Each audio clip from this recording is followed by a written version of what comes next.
I know I walking the dogs, but Skipsy, what's happening, bro? Let me a dog walk. The dogs won't be doing that, like you. Toby, this way.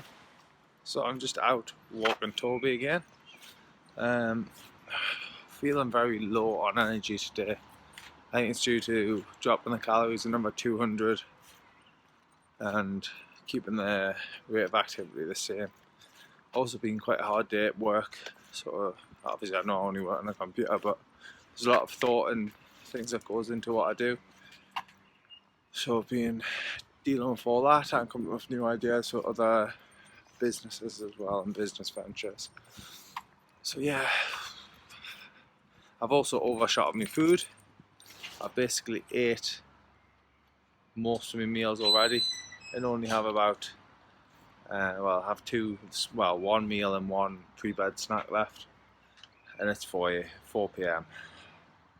It's going to be a long ass night. I'm going to have to load up on fizzy drinks and hope it works. So, I'm off for my physio appointment today. This should hopefully be the last one. Get rid of the tennis elbow in both sort of arms. So I'm hoping it's the last one. I've definitely seen a huge improvement when I've been training. My strength has soared through the roof. I managed to keep the intensity up as well without feeling the elbows flare up, which has been great. So I figured I'll answer one of the questions that, I've just heard a friend also bring up again, which is about intermittent fasting. Now, I was asked this on a Facebook group a while back. What's my thoughts on it? I like food.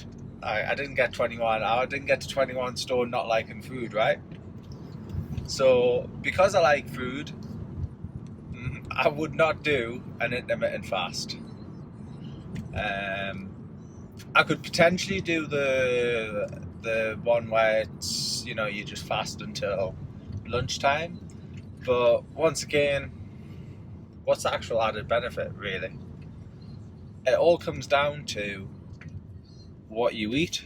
So knowing what you're eating and how many calories you have to spare or to consume within a day based off your metabolic rate and all of that.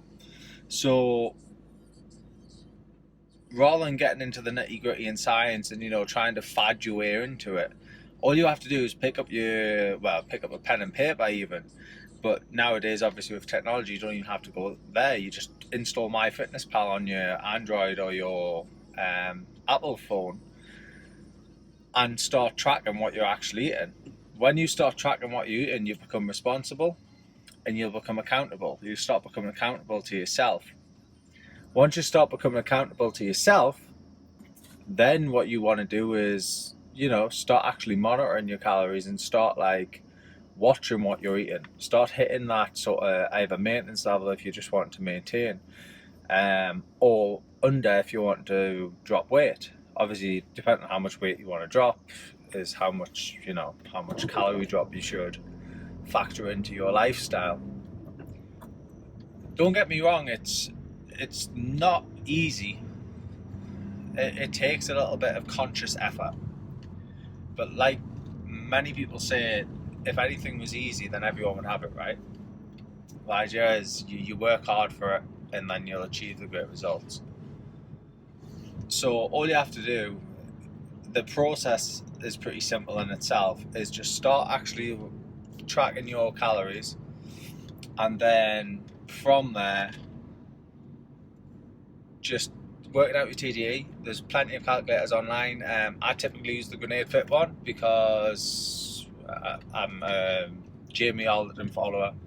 Really enjoy his stuff. So all you do is go on Google, type in TDE calculator plus Grenade, so the plus sign and Grenade, and it'll come up, fill in the details, whether or not you're sedentary or active. Typically, well, nowadays I'm probably quite active because I'm doing about 2 to 3 hours of exercise a day, but my job is sedentary. So I'm still, sat down. I try and actively move around because I've got a laptop and things, but I'm still sat down for a big portion of the day. So I always sort of class myself as sort of active, not very active. So yeah, if you've got quite a sedentary lifestyle and you're sat in a chair a lot of the day, you're probably best off making it so you're classed as sedentary or very lightly active. It'll then tell you all your stats. You then put them into MyFitnessPal, and there you go. In terms of meals and diet plans, look, just don't overcomplicate it. If you want to have 3 meals a day, have 3 meals a day. Just look at, don't go for fish and chips. You go for fish and chips, you're looking at 1,700 calories or so, more or less, gone in one meal. Now, if you're a woman, that tends to be your calorie intake for the day. So you have to just make sure that you make wiser choices with your food. You can still eat a lot of food. Trust me, I'm eating a lot of food now, and I'm on a 2,600 calorie deficit. So yeah, just make sure that you hit your food, hit your macros and things. Most important, your protein, especially if you're into your fitness and training. Make sure you hit your protein, that's a must. And then your carbs and your fats, it's just down to how you work. I know personally, I need to put these back on because the sun is killing me today. Imagine that, the sun in England is killing me, especially up north. Yeah, so in terms of fuel, I know personally for myself, yeah, I'd probably strip a little bit better on fats. Once again, I don't know, it's negligible. But I definitely feel a lot better and can function a lot better on high carb. So I tend to go high carb, high protein, high carb, sort of lowish fat. You're talking like 60, 70 grams of fat. And then from there, work it forward. And then obviously all you do is you go by what it says, stick at that level for a few weeks. Pick high quality foods which offer a lot of volume, vegetables, oats, etc.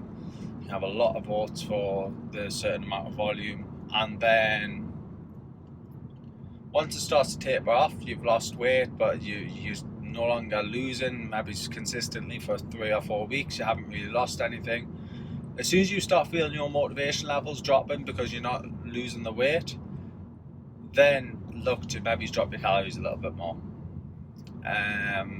There is a whole thing where you could go 2 weeks without losing weight, but if you look in the mirror and you're looking visibly leaner, then trust in the process and the fact that you actually are dropping fat. You just might be gaining a little bit of muscle, your body composition might be changing, etc. Laura, what are you doing? What are you doing? What? What are you doing? You get off. Get off. Get.